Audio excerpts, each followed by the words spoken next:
किसान साथियों राम राम। आशा और उम्मीद करता हूं कि आप सब ठीक ठाक होंगे। साथियों, मेरे पास बहुत से व्यापारी और बहुत से किसान साथियों के फोन आ रहे हैं और उन सभी के फोन आ रहे हैं लगभग जो मेरे जानकार भी हैं और जिनके पास ग्वार स्टॉक है। और क्यों आ रहे हैं?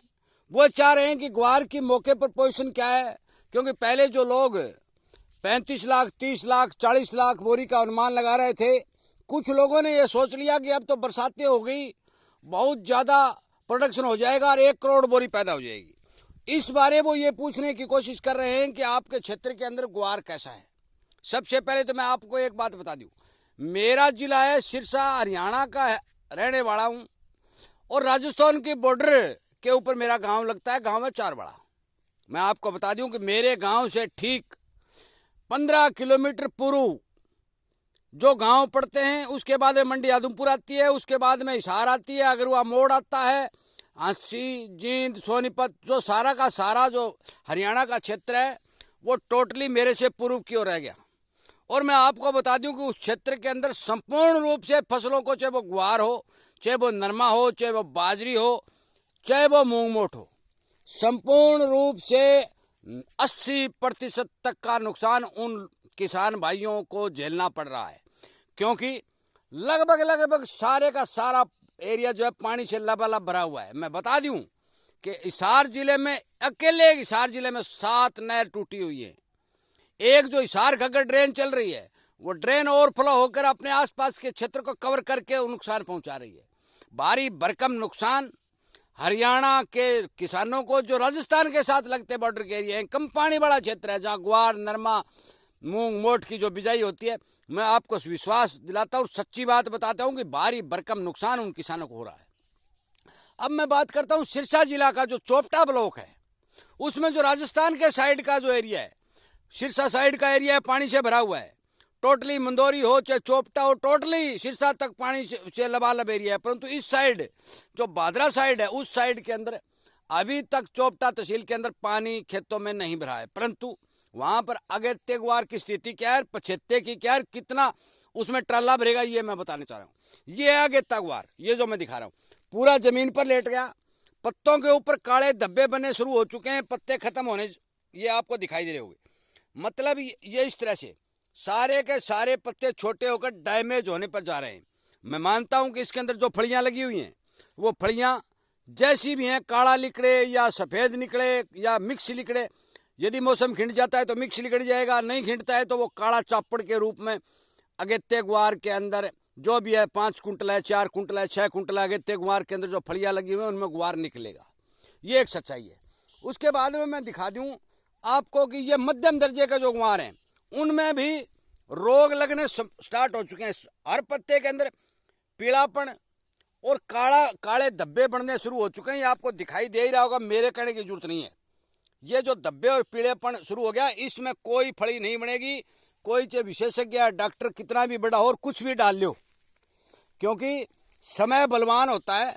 जिस चीज़ का टाइम ही खत्म हो गया उसके अंदर कभी ट्रालियाँ नहीं बढ़ती, क्योंकि ग्वार के पास फाल बनाने के लिए अभी टाइम ही नहीं है। आगे सर्दी का मौसम आ जाएगा, और सर्दी का मौसम आ जाएगा तो फिर क्या होगा कि इनके पत्तों के ऊपर लगातार पानी की मात्रा भारी रहेगी। पानी की मात्रा भारी रहेगी तो ग्वार का पत्ता इतना मुलायम होता है कि वो ज़्यादा पानी बर्दाश्त नहीं कर सकता और ये पत्ता खत्म हो जाएगा। पत्ता खत्म हो जाएगा तो पौधा खत्म हो जाएगा। अब बात करता हूँ मैं पछेत्ते ग्वार की, क्योंकि ये अगेत्य ग्वार तो आपको पता ही है, पक चुके हैं, जो फलियाँ हैं वो बन जाएंगी। पछेत्ते ग्वार के बारे में मैं दिखाने चाह रहा हूँ कि लोग ये कहते हैं कि पछेत्ते में तो बहुत फ़ायदा हो गया भाई। अच्छा, पछेत्ते में फ़ायदा हो गया। साथियों, इस ग्वार ने, ये देखिए, ये ग्वार पछेत्ता है, आपको दिखाई दे रहा है, जूम करके देखिए, आपको दिखाऊंगा, मैं रोग दिखाऊंगा, क्योंकि काफ़ी लोगों को पता नहीं होता कि फसल में रोग क्या है। फली एक भी नहीं है, एक भी फली नहीं है इसकी, परंतु इसके सारे के सारे पत्तों के ऊपर पीलापन आना शुरू हो चुका है। पीलापन आना, इसका मतलब आप खेत में जाकर देख लेना, इसके पत्तों में करड़ापन आना महसूस हो चुका है। पीलापन और करड़ापन जिस पत्तों में आ जाता है। और एक और दिखा दूं जो रोग, ये देखिए, ये देखिए, ये पत्ते डैमेज होने शुरू हो चुके हैं, ये पौधे डैमेज। मतलब ये है कि पछेत्ते ग्वार के अंदर भी ज़्यादा पानी के कारण, जो पत्तों पर लगातार ज़्यादा पानी रहता है, मैं आपको स्पष्ट तौर पर बता दूं कि अति कोई भी चीज की हो, अति भयंकर नुकसान करती है। आप माने या ना माने वो आपकी मर्जी, परंतु मैं आपको बता चुका हूं कि पछेत्ता ग्वार है वो भी अब इसके पास मान के चलो कि सिर्फ 1 महीने का टाइम है। यदि किसान सरसों की बिजाई करना चाहेगा तो 1 महीने का, ये पौधा जो खड़ा है, ये पौधा ये लियो, उखाड़ लो भाई, ये देखिए, ये पूरा दिखा दूं, उखाड़ के दिखा दूं। इस पौधे के अभी एक भी फली नहीं है। तो मेरे समझ में ये नहीं आ रहा कि जो लोग ये कह रहे हैं इतना बढ़ जाएगा, धिकड़ा बढ़ जाएगा, अरे भाई आपके पास कौन सी दवाई ऐसी है जो 1 महीने में फली लगा के उसको दाना बना के पका के सुखा के और किसान के घर पहुंचा देगी, फिर मंडी में ले देगी आपको? अरे भाई सच्चाई बताओ। जो किसान को लगातार नुकसान हो रहा है, कृपया करके उसके ओर तो ध्यान दो। भी पूरा जो नहरी क्षेत्र का अगेता और पछेत्ता गुआर है, चाहे वो नरमा है चाहे वो मूंग मोट है, टोटली नुकसान हो रहा है। जमींदार मरा पड़ा है, जहां जहां बाढ़, बहुत भारी भरकम किसानों के पशु तक रुड़ गए, और आप ये कह रहे हो कि पैदावार ज्यादा होगी। अरे भाई कहीं बीकानेर जैसलमेर के अंदर तो बिरानी एरिया है, उसमें भी ये रोग आएंगे, नोट कर लो ये बात मेरी। अरे कोई ये कहता है कि हमारे ग्वार में नहीं आएंगे, तो मेरा नाम नंबर सब कुछ बहुत से किसानों के पास है, वो मेरे पास आ भी सकता है, मैं उसके साथ चलने को तैयार हूं। मुझे इतनी ज्यादा बरसातों से ग्वार के प्रोडक्शन बढ़ने के 101% चांस नहीं दिखाई दे रहे, क्योंकि 55 साल हो चुके हैं मुझे खेती करते हुए। आज नहीं करने लगा।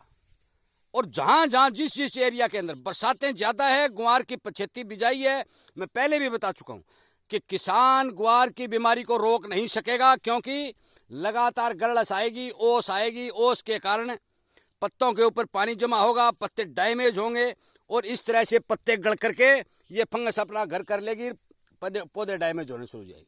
साथियों, मौके के ऊपर जो स्थिति दिखाई दे रही है, चाहे कोई भ्रम कितना ही फैलाए, उस बात का मेरे पास तो कोई इलाज नहीं, परंतु जो मौके के ऊपर स्थिति दिखाई दे रही है कि आदमपुर से कुछ 10 किलोमीटर पश्चिम से लेकर के पूरा हरियाणा, तो मान के चलो कि जीरो खत्म हो चुका है। वहां तो किसानों को इतना भारी नुकसान हुआ है कि कोई उसका आंकलन नहीं किया जा सकता। अग्रवा मोड़ साइड जो है हिसार की भरी पड़ी है, इधर फिर अग्रवा मोड़ से सिरसा साइड आते हैं तो भरी पड़ी है। केवल और केवल थोड़ा बहुत एरिया जो कम पानी वाला था, जो नरम जमीन थी, उन खेतों के अंदर पानी नहीं है, और उनमें भी अगेते गुआर में तो पहले इस तरह देखिए, ये मैं आपको दिखा दूं, ये गोचे से खड़े हो गए भाई, नुकसान हुआ है। अगेते में भी नुकसान हुआ है, काड़ा लिकड़ेगा, चापड़ लिकड़ेगा। हाँ, वो वजन भी इतना निकल सकता है, क्योंकि इसमें जो फलियां लग गई हैं 2 कुंटल की, 4 कुंटल की, 3 कुंटल की, 5 कुंटल की, कुछ खेतों में ज़्यादा है, कुछ खेतों में कम है, ये ठीक है। परंतु पछेत्ती खेती के अंदर अब की बार जो हरियाणा के अंदर 70% बिजाई गुआर की पछेत्ती थी, उन्हें भाई बहुत कम प्रोडक्शन निकलेगा। साथियों, इस भ्रम को दूर करने के लिए, इस ज़्यादा उत्पादन होने वाली अफवाहों को रोकने के लिए मेरे इस वीडियो को ज़्यादा से ज़्यादा शेयर करें, और इसी तरह की जानकारी प्रॉपर आपको मिलती रहे कि किस फसल में कितना उत्पादन हो सकता है। यदि इस तरह की जानकारी आपको चाहिए, एरिया वाइज चाहिए, तो आप इस चैनल के साथ जुड़ करके इन बातों का फायदा उठा सकते हैं, क्योंकि सरसों की बिजाई कितनी होगी, कैसे होगी, कौन कौन से रोग हैं, सभी बातें आपको बताई जाएंगी।